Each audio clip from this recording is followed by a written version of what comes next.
l'étagère du haut. J'ai des crampes à force de rester sans bouger. Feuillette-moi, découvre ce qui se cache sous mes mots. Je te rendrai plus que tu n'aurais pensé. Ne me laisse pas prendre la poussière. Je suis pleine de conseils pour te protéger de ces choses qui ont tout pour te plaire, puis te laissent vide et frustré. Leçon 4. Que signifie être en Adam? Dans les leçons précédentes, nous avons vu comment le péché est entré dans le monde. Premièrement, Satan s'est révolté contre Dieu et a établi un royaume opposé à Dieu. Puis Adam, lorsqu'il a été tenté, s'est aussi révolté contre Dieu. Satan a dit « je » et a opposé sa volonté à celle de Dieu. Puis Adam a dit dans son cœur « je ». Et comme Satan, il a opposé sa volonté à celle de Dieu. Le péché d'Adam a atteint chaque partie de son être, son esprit, son âme et son corps. L'esprit d'Adam a été séparé de la vie de Dieu. Son âme a été atteinte par le péché. Son corps est devenu sujet à la mort physique parce que le salaire du péché, c'est la mort. Dans cette leçon, nous allons voir les conséquences affreuses du péché d'Adam sur la race humaine. Nous verrons la ruine complète de l'homme par le péché. Pourquoi devons-nous nous occuper d'Adam et de ce qui lui est arrivé? C'est qu'Adam est le père de la race humaine. Adam était différent de tous les autres hommes parce qu'il était le premier homme, la souche de toute la race humaine. Puisque Adam est le premier-né de la famille humaine, ce qui lui est arrivé affecte toute la race humaine, toi aussi, bien que moi. Dieu n'a pas créé des millions de personnes pour peupler la terre. Il n'a créé qu'un seul homme, Adam. De cet homme descend toute la race humaine. Dieu voit donc toute la race humaine comme étant en Adam. Comment se fait-il que nous soyons en Adam? À cause de notre naissance. Tous ceux qui naissent dans le monde sont en Adam. Alors, que signifie être en Adam? Être en Adam, c'est partager tout ce qu'il était et tout ce qu'il a fait. Certaines choses sont vraies pour toute personne qui est en Adam. En voici 5. Premièrement, elle est privée de la vie de Dieu. Deuxièmement, elle est dans le royaume des ténèbres. Troisièmement, elle est pécheresse. Quatrièmement, elle est sous la puissance du péché. Cinquièmement, elle est condamnée à mort. Nous allons maintenant considérer chacune de ces 5 choses séparément et voir pourquoi il en est ainsi.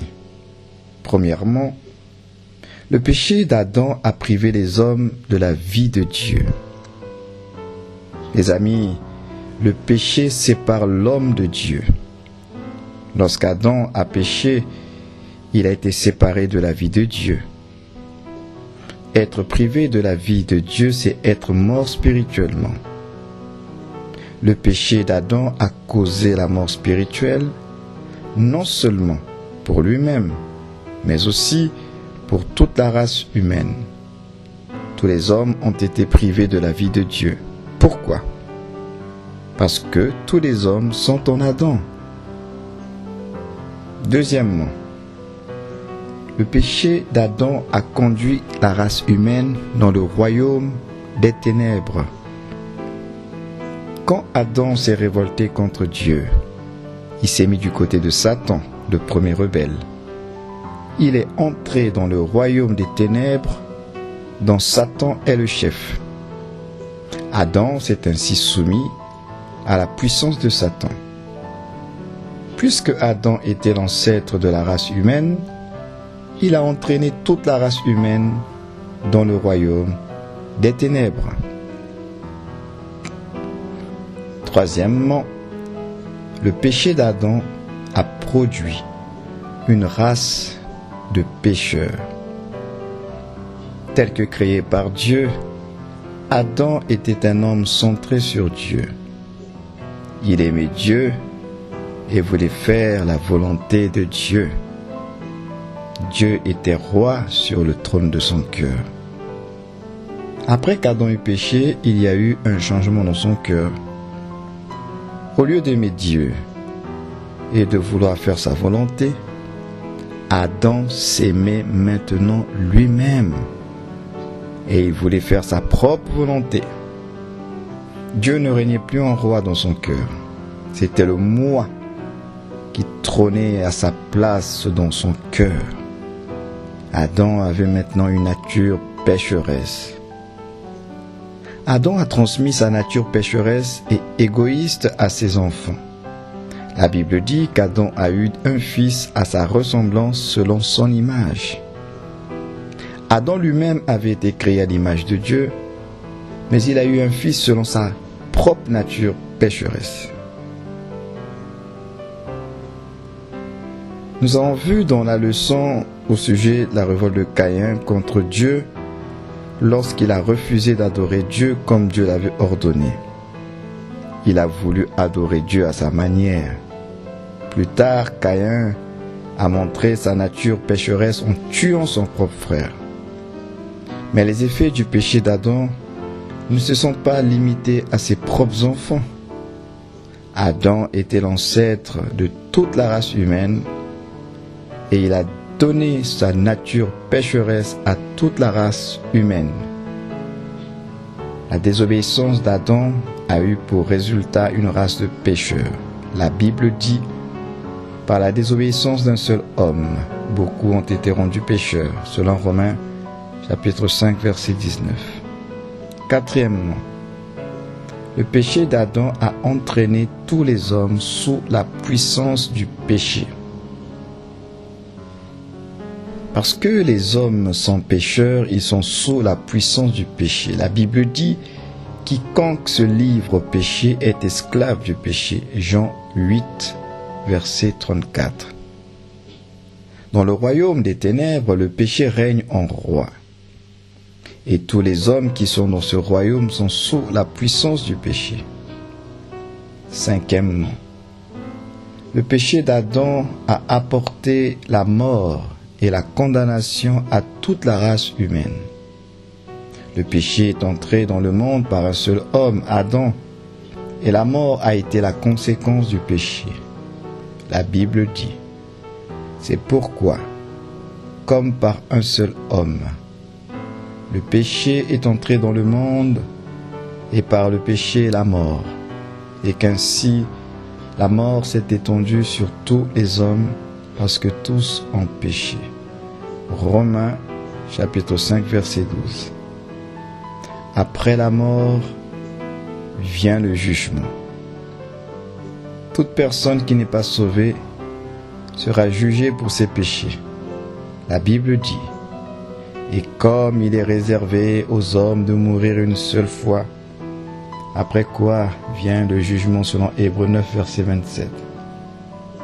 Chaque personne qui est en Adam est coupable devant Dieu.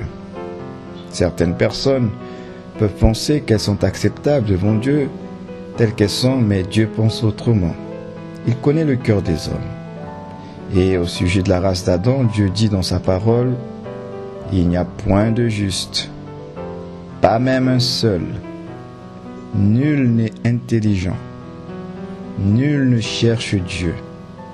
Et il n'en est aucun qui fasse le bien, pas même un seul, car tous ont péché et sont privés de la gloire de Dieu. Romains chapitre 3, versets 10 à 12 et le verset 23. Nous comprenons maintenant pourquoi la Bible dit: il faut que vous naissiez de nouveau, selon Jean 3, verset 7. Pourquoi chaque personne a-t-elle besoin de naître de nouveau? Parce que chaque personne est née avec une nature pécheresse qui est condamnée par Dieu. Regardons encore l'image de toute personne qui est en Adam. 1. Elle est privée de la vie de Dieu. 2. Elle est dans le royaume des ténèbres. 3. Elle est pécheresse. 4. Elle est sous la puissance du péché. 5. Elle est condamnée à mort. Nous voyons donc la ruine complète de l'homme par le péché. Nous devons voir que chaque personne qui fait partie de la race d'Adam est condamnée. Et nous ne pouvons pas sortir de la race d'Adam. Faire le bien, être religieux, se joindre à une église, aucune de ces choses ne nous sortira de la race d'Adam. Pour sauver la race perdue d'Adam, Dieu devait faire quelque chose. Nous ne pouvions rien faire pour nous sauver nous-mêmes. Mais Dieu nous a aimés. Et il a fait quelque chose de merveilleux. Il a envoyé son Fils dans le monde pour qu'il soit notre sauveur. La Bible dit, le Père a envoyé le Fils comme sauveur du monde, selon 1 Jean chapitre 4, verset 14. Le Seigneur Jésus a été crucifié pour nos péchés. Il a porté les péchés de tous les hommes. Dieu ne ferme pas les yeux sur nos péchés, mais il nous les pardonne parce qu'il a versé le sang de son Fils pour nos péchés. Par sa mort et par sa résurrection, le Seigneur Jésus a donné aux hommes la possibilité de sortir de la race pécheresse d'Adam et de devenir membres de la famille de Dieu. Par la foi en Jésus, les hommes peuvent naître de nouveau. Nous voyons ainsi que le salut de Dieu est dans une personne, le Seigneur Jésus-Christ. La Bible dit, car, comme par la désobéissance d'un seul homme, beaucoup ont été rendus pécheurs, de même, par l'obéissance d'un seul, beaucoup seront rendus justes. Romains chapitre 5, verset 19. Dans la leçon suivante, nous verrons davantage au sujet du parfait remède de Dieu en Jésus-Christ. Que Dieu vous bénisse.